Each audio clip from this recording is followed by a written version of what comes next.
So supposedly, when it comes to Zebec, they seem to be planning for something that could come soon, hypothetically. Now, nothing I say is financial advice, but what is this?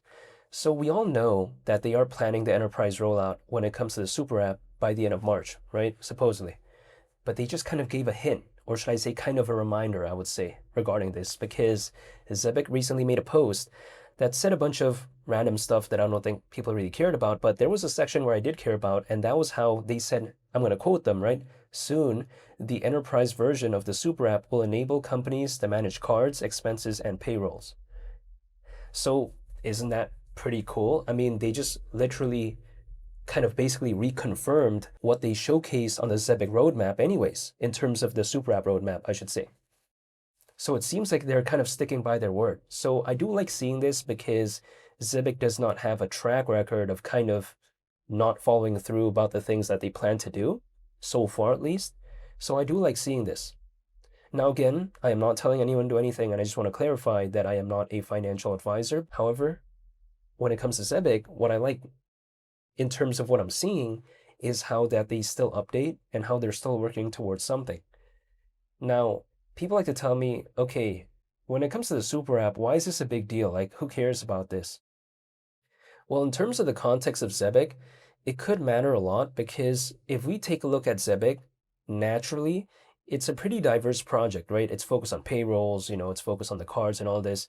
So it has like a bunch of aspects, in which case it would be very difficult if they had to individually kind of focus on the payroll side of things or the, let's say, cards and all this and have like two separate platforms or like let's say multiple separate platforms or whatever to kind of do this or do that. It would just kind of overcomplicate things, right? In my opinion, at least. So what the super app does is that it basically takes like, these important aspects, in my opinion, when it comes to Zebec and have it all kind of just converge into one central location, the way you take a look at it, in which case is the Zebec super app. So again, we see aspects of like payrolls, the cards and all that, but then just within one platform, I would say. It just makes things a lot more simple. However, this I think could have future implications, especially in terms of enterprise adoption, because enterprises, in my opinion, of course, they want things to be simple, right? They want things to be easy to use, easy to implement. So I feel like indirectly, the super app right there could be a game changer when it comes to Zebec in terms of its simplicity. It may not do anything to the charts, but in terms of simplicity, in terms of maybe potential adoption, I think it could maybe help. It doesn't mean it would, but maybe it could, in my opinion. However, this is just my perspective. Now, when it comes to ZBCN, though, I mean, keep in mind, there's been like a slight recovery, of course, in the past 24 hours, which, is like so small, right? I mean, it's not even 1%, but if we take a look at it, it's still down around 1.2% in the past 7 days, but it's actually up almost 3% in the past 30 days. But here's the thing, because ZBCN has had a pretty extensive pullback, it's to the point where if we don't even really see an altcoin season, it's not like it's a moment where I would be so upset anyways, because keep in mind, when I first held ZBCN, or when I first dollar cost average into it, I would say, it was like back at kind of late 2024, right? So if we take a look at that right there, ZBCN was like, well below 100 million in terms of market cap. As of right now, it's around 200 million, right? But here's the thing. If let's say ZBCN just went back to where it was in June of 2025, or let's say August of 2025, in which in both instances we saw a market cap of around $500 million, we're already 2.5 times approximately lower than those points. In which case, I would not even really need an altcoin season anyways in order to have kind of like a going to Ruth's Chris type of moment, right? I'm talking about the restaurant.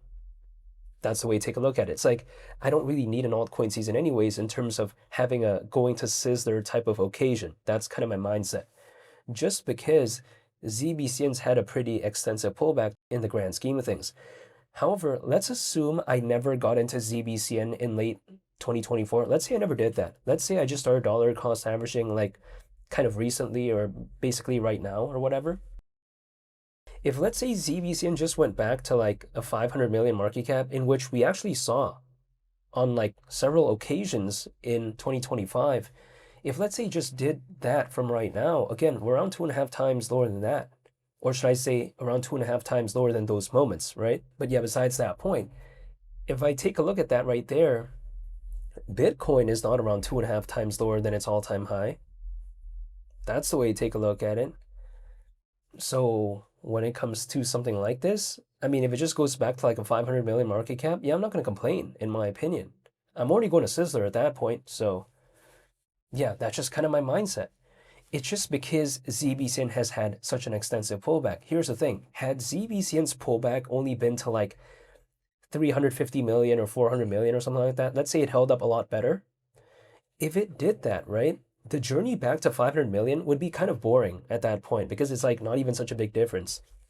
But because when it comes to ZBCN in its current state, which is around a 200 million market cap, because the pullback has been pretty extensive, now it went back to that moment. And the keyword is if, right? If it did go back to around a 500 million market cap, it's not really such a complaint for me either if it could just do that and let's say there was no altcoin season. Now, would I be happy if there was an altcoin season? Absolutely. But if there wasn't, if it could just go back to a point it's reached before anyways, less than a year ago, basically, again, I'm not going to complain just because ZBCN's pullback has been that extensive. Now, can I control when it recovers? No. Do I know exactly when it's going to happen? No. But the only thing I can do is personally, in my opinion, just prepare. Now, I don't have to do this, and I am not telling anyone to do anything. Personally, what I'm doing is I'm just holding, and that's it. I'm just waiting. However, I am dollar cost averaging once a month, but even if I didn't, and I'm just holding, the key thing is just waiting at that point, right? Because at this point, all I can do is wait. I mean, I can't even do anything regarding this space. Keep in mind, there's over 600 million owners, supposedly, when it comes to this space overall, right? That's not for ZBCN, for this space overall. So I'm talking about like a bunch of projects. Just again, this space in its entirety, there's supposedly over 600 million owners as we speak. When it comes to ZBCN, though, it's not even 1% of that because ZBCN has around 96,000 holders. But here's the thing. I don't need ZBCN to become the best, and I'm just one person, right? At the end of the day, I can't do anything about this space overall.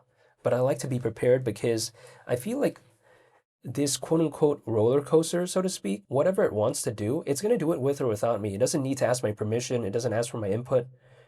So with or without me, it's going to do its thing. That's the way you take a look at it. So that is why when I take a look at this space overall, I just like to be in it in case. It doesn't mean anything could happen, and sure, people like to say, what happens if things go lower? Okay, maybe, but I have no time limit as to how long I have to hold for, right? I mean, in theory, I could hold for the next 10, 15 years, which sounds a little bit like, extreme, right? But I'm saying there's really no time limit as to how long I have to hold or how short I have to hold, I should say. So when it comes to that situation, kind of my mindset is if I just have to wait, yeah, I'll wait. I mean, it's like, for instance, if I'm not holding ZBCN, do I still have to make it through 2026, 2027, and so on? Yeah, I do. If I'm holding ZBCN, do I still have to make it through those times as well? Yeah, I also have to do that, right? So either situation, either I'm holding or I'm not, I'm still going to have to be living my life.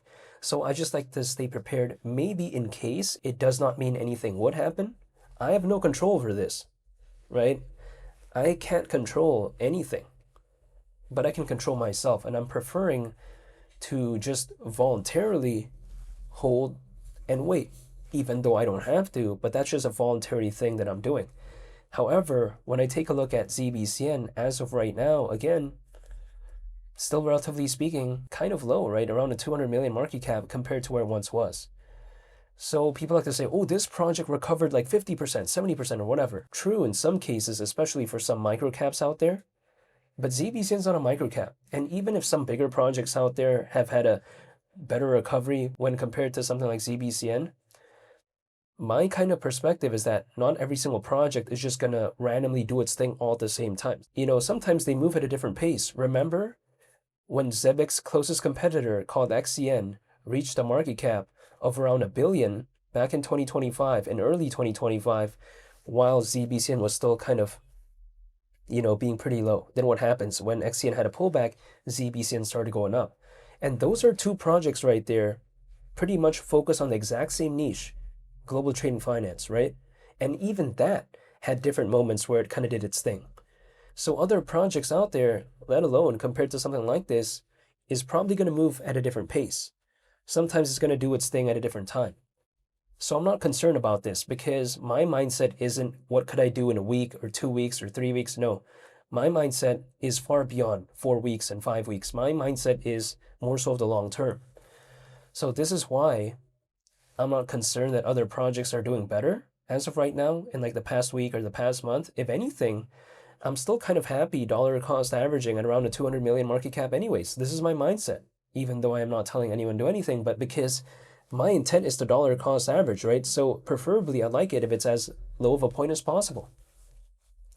Either the market has a pullback, which I don't mind anyways because I'm looking to dollar cost average, or if let's say the market has a recovery, which I'd be happy as well because I don't want things to be low forever.